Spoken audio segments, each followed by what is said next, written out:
Hi everyone, my name is Eliza, a digital creator from Neat Pages PH. Welcome to the demo of our 2024 Small Business Spreadsheet.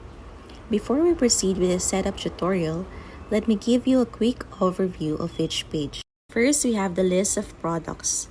This is basically your main inventory dashboard.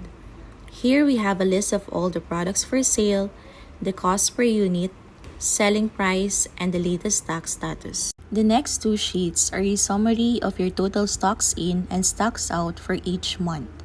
Both sheets are linked to the list of products page. Next, we have a dedicated page for your customers and suppliers info. All your entries here will be linked in the monthly dashboards. Moving on with the year-to-date dashboard. This page provides a summary of your cash flow throughout the year with a detailed breakdown of your sales and expenses for the year. We also have an expense log sheet to help you track your business expenses. Lastly, we have a monthly dashboard. This is where you enter all the stocks coming in and out of your business.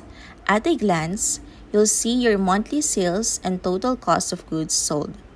You also have a monthly overview of your current stock status, breakdown of sales, and order status. On top of that, the 2024 version now has an invoice generator included. Now, let's move on with the setup. The first thing that you have to do is open the attached client welcome packet in the confirmation email. This client welcome packet includes a detailed instruction on how to properly set up the spreadsheet, page info, and some important reminders. Please take time to read this before you set up the spreadsheet. Going back to the first page of the client welcome packet, just click the template link to access the 2024 Small Biz folder. Here you'll find two files, one for your copy and the other for your reference. Initially, these files are in view-only mode. You will need to make a copy in your Google Sheets account to enable editing. To do that, just click File from the upper right corner and select Make a Copy from the options. Once you made the copy, please proceed with the setup sheet. Enter modes of payment in the MOP column and expense categories in the next column. You can also enter your business goals for the year in the space provided. Next, proceed with the list of products page. All the colored columns here are automatically computed for you. The only thing you need to do is enter data in the white columns. First, enter SKU in the first column, products for sale in the next column, cost per unit in the third column, and selling price in the fourth column. Then, enter your initial stocks on hand and threshold value. The threshold value is the minimum stocks you want to keep on hand. When available stocks reach less than or equal to the set threshold, they will automatically be tagged as low stock in the dashboard. The next three columns are the total stocks in and stocks out per product and the available units. The stocks in and stocks out dashboards are fully automated. No need to enter data in both sheets. By the way, this black icon means it's a protected sheet. In other words, you can't edit or delete that page. Moving on with the database page. This is pretty self-explanatory.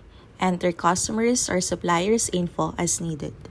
Another protected sheet, so we can skip this one. Next, we have the expense tracker. Let me enter sample data for your reference. All the entries here will be linked in the annual or YTD dashboard. Lastly, we have the monthly dashboard. These toggles are basically filter options for remarks or order status, invoice, payment status, and name. With this, you don't need to scroll through loads of data just to find what you're looking for. Below the filters are the total monthly revenue and cost of goods sold. The main table here is where we log stocks coming in and out of the business. Now let's try to fill in this table. First, enter the date of transaction. In the second column, select between the client and supplier options.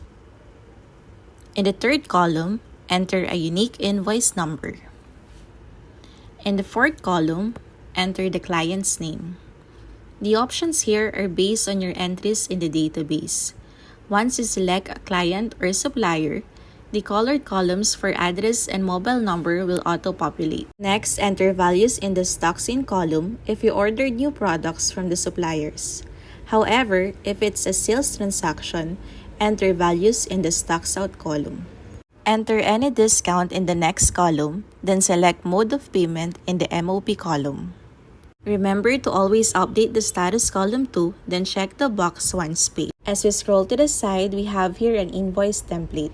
All you have to do is select an invoice number and it will automatically fill in the rest of the page, including the customer details, orders, and total.